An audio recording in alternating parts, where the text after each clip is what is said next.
Well, today my speech is going to tell you a little about the safety precautions regarding COVID 19. COVID 19 is the virus pandemic that our whole nation and most of other countries are going through at this particular time. So, the idea is to persuade people to shelter in place. Shelter in place really means not to go out if it's not necessary. So a lot of job industries are now shut down until further notice. I wish we could all go back to a time when the most serious health problem that we faced was something that would be using penicillin. Penicillin was always the answer. We can even go back to the time when HIV was a major concern to us, and we were urged to use protection during sex. One of the major concerns was that we did not know what people looked like when they had HIV. And that's the similarity that we are faced with today, protecting ourselves from this COVID 19. It shows no symptoms, it has no, doesn't change your color, eye color, so it's kind of a hidden virus. I'd like to explain to you today how we use precautions that experts are urging us to use and that we could feel safe again. How we're able to go to the grocery store and still feel safe. As working professionals, we're all focused on a daily routine that we take for granted that would never be interrupted for a great length of time. We take for granted every pay period we will get a check and cover our household bills.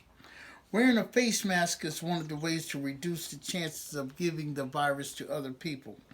As you interact with others, there's a chance of spreading the virus through coughs and sneezing, and the kind of transferring the smallest bit of vapor can actually spread the virus for those of us who have it. The fact that there are not many tests available makes it hard for people to know that they have the virus or not. This is because it's an unprecedented situation and there's not many test kits available. This has happened even because we as a nation and most of the world was not ready for such an unknown solution. As time goes on, we're finding out more about this virus. It is clear a lot of people are going to die as a result. According to the CDC, there is currently no vaccine for COVID 19. The virus is thought mainly to spread from person to person, between people that are close to each other, mainly within 6 feet. There are still many unknowns about this virus. What concerns us is how rapidly the virus is spreading. Now that we know that the spread of the virus can spread rapidly, we are asked to shelter in place. Sheltering in place consists of not going out unless it's absolutely necessary. And in case to keep a mask on, along with rubber gloves, in the event that we have to venture out. And comes a time when we have to venture out, maybe to the grocery store or to get medications of some kind.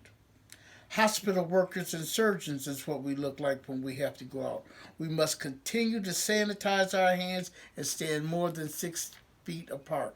Some of us are wearing face shields and masks, and it looks like our whole country is a country of doctors and surgeons and running around in a big old world hospital with gowns and masks on. This is the kind of protection that saves lives, not by the spreading of the virus because we did not know how it spread it. But one of the things I want to tell you today as we go into the final part of my speech is that I am still baffled by the increase in cases around the world, how it spread rapidly. According to the CDC, this virus has no known origin. And according to Atlantic, this virus has hit quickly, quietly, and crashes suddenly. In conclusion, I'm still baffled by the increase in cases around the world, how it's hit and spread so rapidly. I am not alone. Most of the world is looking for someone to blame. The fact of the matter is, to the people that have lost their lives, it doesn't matter who's to blame. But how can the rest of us avoid the virus? Our government says shelter in place, and I hope that will be enough. Hope that I can bring you more information soon. Thank you.